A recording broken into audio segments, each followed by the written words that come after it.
नमस्कार दोस्तों, let's study YouTube channel पर आपका हार्दिक स्वागत है।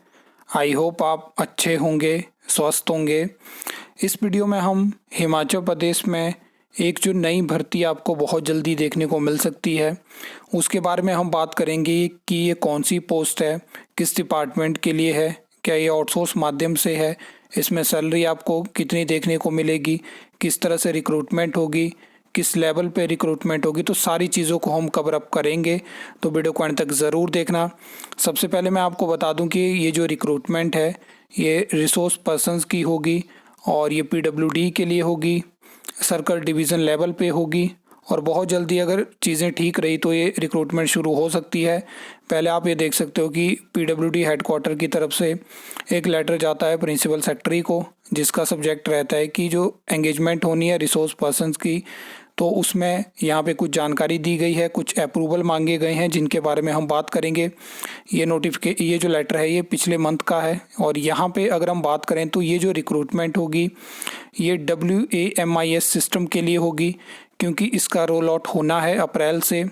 मैं आपको समझा दूं कि ये चीज़ क्या है। ये WAMIS works and accounts management information system है, जो कि स्टेट में अगर हम बात करें तो यूटिलाइज़ करा जाएगा पीडब्ल्यूडी और जल शक्ति विभाग की तरफ से, जिसमें क्या होगा कि जो इंजीनियरिंग प्रोजेक्ट होंगे उनको मैनेज किया जाएगा, उनको स्ट्रीमलाइन किया जाएगा।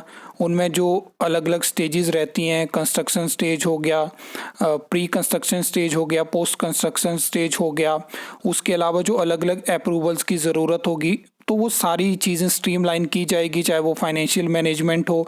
आपने देखा कुछ प्रोजेक्ट में फाइनेंशियल चीज़ें ख़त्म हो जाती हैं, वहाँ पे बजट नहीं होता, कुछ और दिक्कतें, कुछ और अप्रूवल की दिक्कतों की वजह से प्रोजेक्ट कंप्लीट नहीं हो पाते हैं, तो इसका रोल आउट होगा। तो ये जो रिसोर्स पर्सन्स हैं 119 पदों पे ये भर्ती होगी, जिसमें क्वालिफ़िकेशन की हम बात करें तो BCom और BTech सिविल यहाँ पे रखी गई है। काम क्या होगा, डेटा एंट्री वर्क का यहाँ पे इन्होंने मेंशन किया है, जो वेरियस डिवीजन्स होंगे। अभी ये चीज़ क्लियर नहीं करी गई है कि क्या इस क्वालिफिकेशन के साथ एक्सपीरियंस की ज़रूरत होगी, लेकिन यहाँ पे पीडब्ल्यूडी हेडक्वार्टर की तरफ से जानकारी दी गई है कि जो एडमिनिस्ट्रेटिव अप्रूवल था वो ऑलरेडी इनको मिल चुका था सरकार की तरफ से, और ये कन्वे इन्होंने प्रिंसिपल सेक्रेटरी ऑफिस को कर दिया था। लेकिन यहाँ पे आपको पता है कि जिनकी रिक्रूटमेंट होती है तो उनको सैलरी भी देनी पड़ती है, तो इन्होंने यहाँ पे मेंशन किया है कि फाइनेंस डिपार्टमेंट से जो अप्रूवल है उसमें इनको जानकारी दी जाए और जल्दी से जल्दी इस ऑफिस को ये चीज़ कन्वे करी जाए, ताकि इस रिक्रूटमेंट को शुरू किया जा सके HPSCDC या नाइलेट शिमला के माध्यम से, और मार्च 2026 से पहले पूरा किया जाए।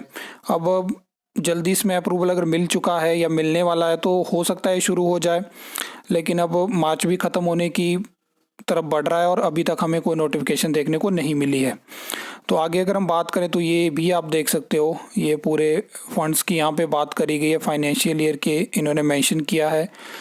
तो आगे अगर हम बात करें तो ये आप देख सकते हो, engagement of resource persons having BCom BTech qualification for a minimum, यहाँ पे इन्होंने मेंशन किया 10 ईयर ऑफ 1 ईयर। तो 1 ईयर के लिए ही ये रिक्रूटमेंट होने वाली है, और इसमें जो है जो मेंशन किया गया है कि ये कॉन्टैक्ट बेसिस पे, ऐसा नहीं है कि आउटसोर्स बेसिस पे है, कॉन्टैक्ट बेसिस पे है। For entering and updating technical and financial data in, तो जो WAMIS सिस्टम होगा वहाँ पे जो टेक्निकल और फाइनेंशियल डेटा होगा उसको अपडेट करना होगा, मतलब उसको वहाँ पे एंटर करना होगा उस पोर्टल पे, as well as assisting in report preparation and other related tasks as assigned from the time to time। तो ये चीज़ें यहाँ पे इन्होंने मेंशन कर दी है। अगर हम पोस्ट की बात करें तो 119 पोस्ट हैं, 21,120 रुपये आपको सैलरी मिलेगी। टेन्योर की बात करें तो 12 मंथ का यहाँ पे रहने वाला है, कॉन्ट्रैक्ट बेसिस पे ये जॉब है। और इस तरह की जॉब हमने पहले भी देखी हैं, बहुत सारे प्रोजेक्ट स्टेट में ऐसे जो है वो एग्जीक्यूट होते हैं और उनके लिए कुछ इस तरह से ही रिक्रूटमेंट होती है। इसको आप को टर्मिनस भी बोल सकते हो, एक फिक्स टाइम लिमिट के लिए रिक्रूटमेंट होने वाली है। अब देखते हैं कि कब तक हमें HPSCDC या नाइलेट शिमला के माध्यम से ये रिक्रूटमेंट देखने को मिलती है, क्योंकि आउटसोर्स नहीं है तो आउटसोर्स भर्ती केस का भी इस पर कोई जो है वो इम्पैक्ट नहीं पड़ेगा। जैसे ही कोई और नोटिफिकेशन आएगी, कोई और अपडेट आएगी तो आपको बताने की कोशिश करूँगा। आई होप आपको वीडियो अच्छी लगी होगी, इन्फॉर्मेटिव लगी होगी, तो वीडियो को लाइक कमेंट शेयर कर सकते हो। चैनल को सब्सक्राइब कर सकते हो फॉर द न्यू अपडेट्स के लिए।